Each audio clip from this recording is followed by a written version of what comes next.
Bismillahirrahmanirrahim. Assalamualaikum warahmatullahi wabarakatuh.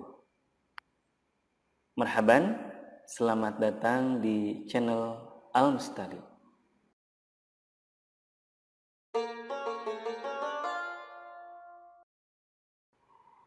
Teman-teman sekalian, insya Allah pada kesempatan kali ini kita akan membahas tentang cara membaca kata yang diwakafkan. Ketika kita membaca Al-Quran, tentunya kita tidak membacanya sambung menyambung antara satu kata dengan kata yang lainnya, antara satu kalimat dengan kalimat yang lainnya. Kalau memang kita habis nafas, ya berhenti. Nah, berhenti itu disebut dengan wakaf. Dan ujungnya atau kata terakhir yang dibaca itu ada ketentuannya tersendiri. Jadi tidak dibaca apa adanya, tetapi dibaca yang seharusnya. Pada dasarnya, kalau kita membaca atau mewakafkan suatu kata, maka huruf terakhirnya itu adalah disukunkan. Ingat ya, ketika kita mewakafkan pada kata tertentu, maka kata tersebut harus disukunkan. Tentunya dengan beberapa variasi. Di antaranya, apabila kata tersebut ujungnya sudah sukun, ya seperti itu dibacanya karena sudah sukun. Kan harus disukunkan, dan kalau sudah sukun, ya dibaca seperti itu saja. Contoh, lam yulad. Di sini tidak ada perubahan baik waqaf ataupun wasal. Kemudian kuwirat. Kuwirat. Kemudian wadduha, hanya dipanjangkan karena di sana ada fathah bertemu alif, tapi alifnya alif bengkok, bukan alif lurus di sini. Contoh berikutnya, ibadi. Di sini dipanjangkan ya di-nya, tidak dibaca pendek. Contoh ibadi atau menjadi ibad, itu salah. Tetapi yang betul cara membacanya adalah ibadi, ya-nya sudah disukunkan. Variasi berikutnya adalah apabila kata yang diwakafkan berharokat ujungnya atau huruf terakhirnya itu berharokat, maka disukunkan. Sebagaimana tadi ya, dasar dari mewakafkan itu adalah disukunkan huruf terakhirnya. Maka huruf apapun itu ujungnya harus disukunkan. Contoh, ahadun jika diwakafkan menjadi ahad. Ahadun jika diwakaf menjadi ahad. Ada tambahan qalqalahnya karena dal disukunkan menjadi qalqalah. Contoh berikutnya, warusulihi. Nah, ketika wakaf dibacanya menjadi warusulih. Warusulih, hanya disukunkan.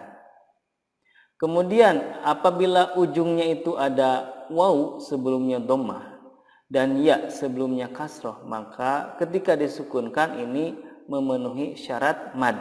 Maka selain disukunkan, di sana juga terjadi hukum mad.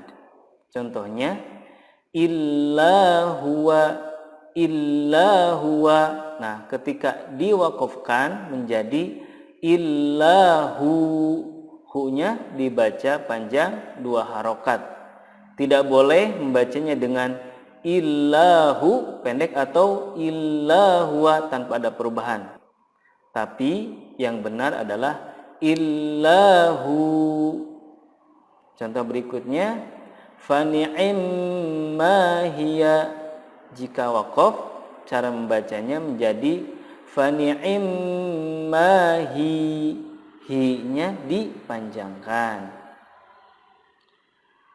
Variasi berikutnya, apabila huruf sebelumnya atau huruf kedua terakhir itu sukun, maka huruf terakhir sukun, huruf kedua terakhir juga sukun, dan tidak boleh ada satu huruf yang tidak dibaca atau terlewatkan. Contoh, wal fajri. Maka ketika wakafnya menjadi wal fajr. Wal fajr, ro-nya muncul. Tidak boleh kita baca wal fajr tapi ro-nya nggak ada. atau dibaca diharokati wal fajri, seperti itu tidak boleh. Tapi yang betul adalah wal fajr. Contoh berikutnya kal aini menjadi kal ain.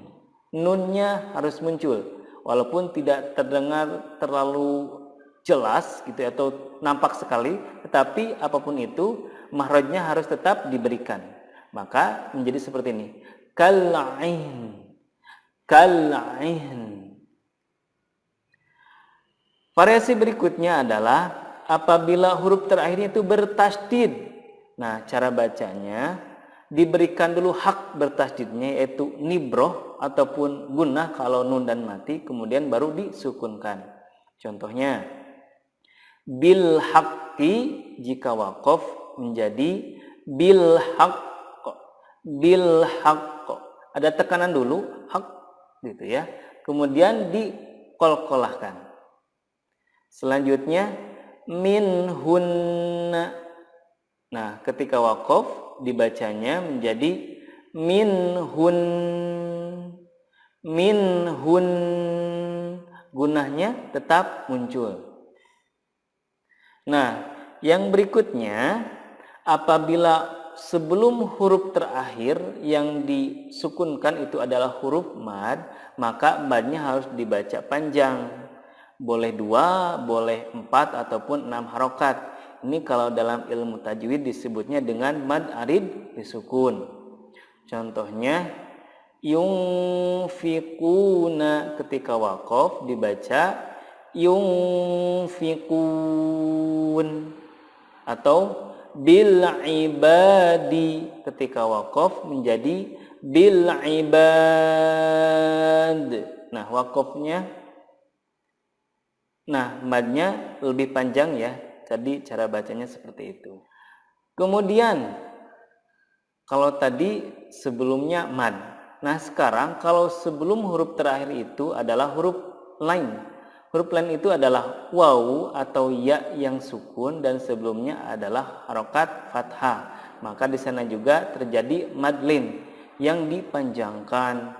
Boleh 2, boleh 4, boleh 6 harokat, tetapi harus konsisten ya. Oke, saya mengambil yang 4 harokat. Contoh, min khaufin, maka ketika wakofnya menjadi min khauf. Kemudian was-soifi, ketika waqaf dibacanya menjadi was-soif. Ada madnya ya, tidak boleh terlewatkan. Selanjutnya ini ada beberapa pengecualian dari kaidah-kaidah atau aturan-aturan sebelumnya. Kalau huruf yang terakhir itu harokatnya adalah tanwin fathah atau fathatain, selain yang terdapat pada tak marbutoh, huruf selain tak marbutoh ujungnya dan diharokati dengan tanwin fathah, maka cara membacanya adalah harokatnya menjadi harokat tunggal dan dibaca dengan 2 harokat. Hukumnya adalah mad iwad. Mad iwad. Contohnya hakiman, ketika waqaf menjadi hakima, ma-nya dibaca panjang. Begitupun kata nisaan, ketika waqaf menjadi nisaa, a-nya dibaca panjang walaupun di sana tidak ada alifnya, tetap dibaca panjang 2 harokat. Kemudian yang terakhir, apabila huruf terakhirnya adalah tak marbutoh, apapun harokatnya, baik itu fathah, kasroh, domah ataupun tanwin, cara mewakofkannya adalah mensukunkannya, kemudian menggantinya menjadi ha, disukunkan dan diganti menjadi huruf ha. Contohnya al-qari'atu menjadi al-qari'ah, tidak diboleh dibaca al-qari'at ya, tetapi yang benar adalah al-qari'ah. Begitupun kata khalifatan, jika waqaf menjadi khalifah, tidak boleh dibaca khalifata atau khalifat, nggak boleh, tetapi yang benar adalah khalifah, seperti itu. Oke teman-teman sekalian, di sini ada beberapa contoh penggalan ayat dari Al-Quran untuk kita praktek ya. Sini saya akan bacakan satu persatu ya, dan mohon untuk disimak.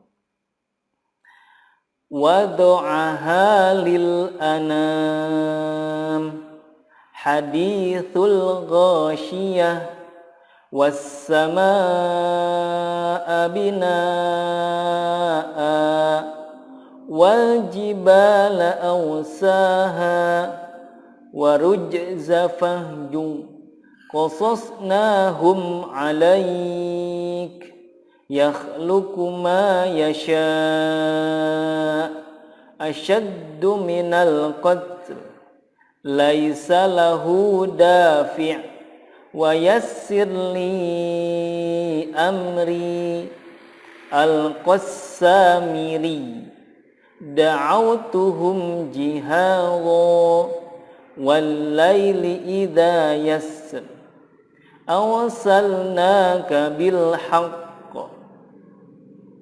Ya, itulah teman-teman sekalian contoh-contoh dari kaidah-kaidah cara membaca kata yang diwakafkan. Semoga bermanfaat.